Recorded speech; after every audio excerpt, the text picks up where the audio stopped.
जय जगन्नाथ मु ज्योतिर्विद डॉक्टर भवानी शंकर महापात्र आपण मानकु भाग्य दर्पण कार्यक्रम स्वागत चढ़ाऊँगी। दर्शक बंधु वास्तुशास्त्र अनुसार घरे जो घंटा आपण टांगुंट बा घड़ी लगुंट तार विशेष भाव महत्व रही। आमे जितेबाला घड़ी लगे थाऊ आमे समय को देखी थाऊ एवं प्रत्येक मनुष्य चाहती तांको जीवन में सबुबले भल समय ही आसू तांको समय भल चालू एवं तांकर आगामी समय गुड़िक भलरे बीतू तांको मन मुताबक समय को से अतिबाहित करने चाही था।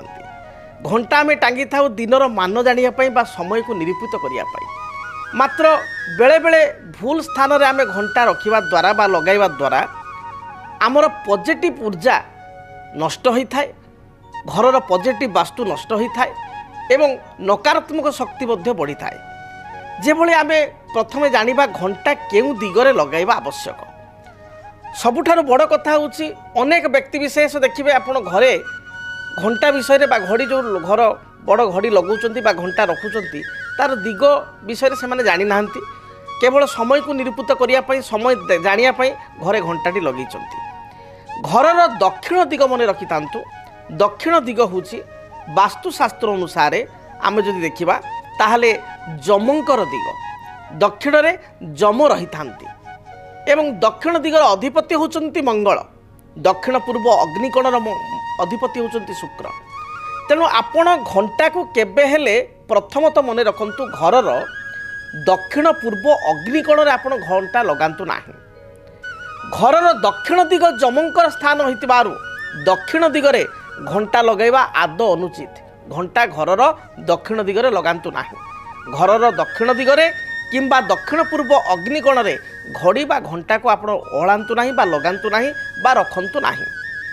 सेहि भली भाबरे जदि आपणकर घड़ी बा घंटा चलीथिला हठात बंद हो बैटरी सरी बा घंटार कौन त्रुटि अच्छी बा समस्या आसी घंटा चालू नाही, मिनिट घंटा घंटा घंटा स्थिर होगी रही ताले एपरि स्थिति रे जदि अचल घंटा आपण रखिचंती घरे बा घड़ी टंगाइचंती ताहले आपणकर वास्तुशास्त्र अनुसार ज्योतिष शास्त्र अनुसार आपण जीवन में समय खराब चलो। अशुभ घंटा नेगेटिव ऊर्जा को आपण घरे उत्पन्न करिथाए बा खराब समयर आमंत्रण करिथाए।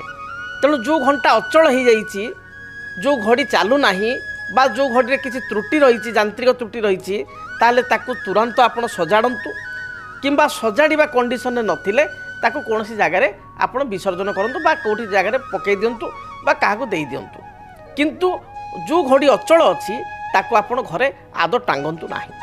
से भाव में घरर अनेक व्यक्ति विशेष देखिए घरर जो मुख्य दरवाजा अच्छी द्वार अच्छी सदर द्वार अच्छी बा जेकोसी रूम एंट्रांस कला बेलू जो द्वार अच्छी ठीक से द्वार बंध जो अच्छी बंधर ठीक मझिरे टी भल लगे बोली सुंदर लगे बोली टी मझिरे सेंटर रे घंटाटी टांगी था।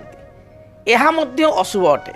केबे हेले मध्य आपणकर जो द्वार बंध अच्छी से बंधर ठीक उपरे द्वार बंध उपरे आपण घंटा को टांगतु नाही बा आपणकर घरर जो झरका अच्छी ठीक झरका उपरक मध्य घंटा झरका बंधर उपरक मध्य घंटा को आपण ओढ़ातु नाही बा टांगतु नाही।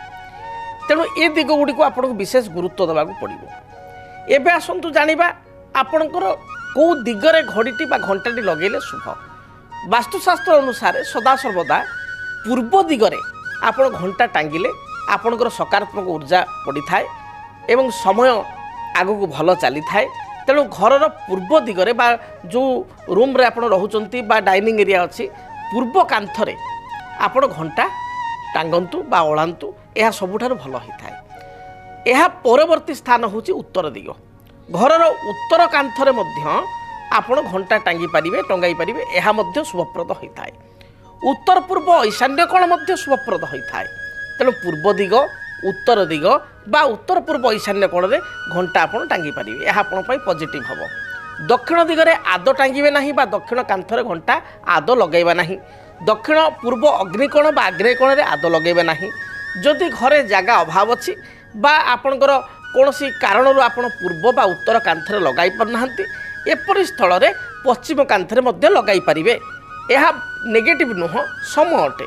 किंतु चेष्टा करंतु सदाबेले पूर्व कांथ बा उत्तर पूर्व ईशान्य कोण बा उत्तर कांथरे आपण घंटाटी टांगिया पाई।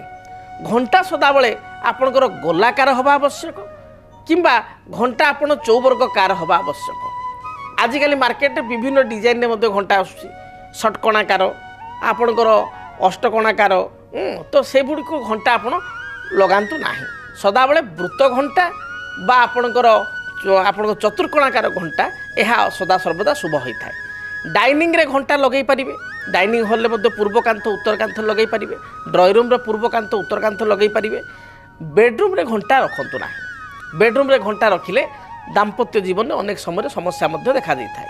ସେହିଭଳି ଭାବରେ କିଚେନ୍ ବା ରୋଷେଇ ଘରେ ଆଦୌ ଘଣ୍ଟା ଟାଙ୍ଗନ୍ତୁ ନାହିଁ, କାରଣ ଏ ସମ୍ପୂର୍ଣ୍ଣ ମଙ୍ଗଳଙ୍କର ଅଧିକାର କ୍ଷେତ୍ର, ଯେହେତୁ ଅଗ୍ନିତତ୍ତ୍ୱର କଥା ଆସୁଛି, ତେଣୁ ଆପଣ କିଚେନ୍ରେ ଆଦୌ ଘଣ୍ଟା ରଖନ୍ତୁ ନାହିଁ ବା ଲଗାନ୍ତୁ ନାହିଁ। ତେଣୁ ଦର୍ଶକ ବନ୍ଧୁ ଜାଣିଲେ ବାସ୍ତୁଶାସ୍ତ୍ର ଏବଂ ଜ୍ୟୋତିଷଶାସ୍ତ୍ର ଅନୁସାରେ ଘଣ୍ଟା ଆପଣ କେଉଁ ଦିଗରେ ଲଗାଇବା ଆବଶ୍ୟକ।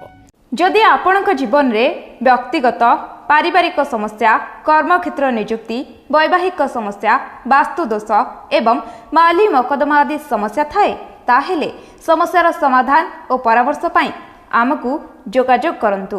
ଜ୍ୟୋତିର୍ବିଦ doctor Bhabani Shankar Mahapatra, Budheswari colony, plot number 26, Bhubaneswar. Phone number 9776833302 9439444924। ଆମର ୱେବସାଇଟ୍ www.srijagannathastro.com। କେମିତି କଟିବ 2026 ମସିହାରେ ଆପଣଙ୍କ ଭାଗ୍ୟ? କେଉଁ ରାଶିରେ ରହିବ ସମସ୍ୟା ଆଉ କିଏ ହେବେ ଲାଭବାନ? କେମିତି ରହିବ ମେଷଠାରୁ ମୀନରାଶି ପର୍ଯ୍ୟନ୍ତ ଭାଗ୍ୟଫଳ? ଜାଣିବା ପାଇଁ ଦେଖନ୍ତୁ ଆମ କାର୍ଯ୍ୟକ୍ରମ 2026 ଭାଗ୍ୟଫଳ। 2026 ମସିହାର ଆପଣଙ୍କ ରାଶିର ସମ୍ପୂର୍ଣ୍ଣ ଭାଗ୍ୟଫଳ ଜାଣିବା ପାଇଁ ଚ୍ୟାନେଲକୁ ସବସ୍କ୍ରାଇବ୍ କରନ୍ତୁ, ବେଲ୍ ବଟନକୁ ଅନ୍ କରନ୍ତୁ। ଦେଖନ୍ତୁ DTV ଓଡ଼ିଆ। DTV ଓଡ଼ିଆ ଦେଖିବା ପାଇଁ ସବସ୍କ୍ରାଇବ୍ କରନ୍ତୁ ଏବଂ ବେଲ୍ ଆଇକନ୍କୁ ମଧ୍ୟ ଦବାଇ ଦିଅନ୍ତୁ।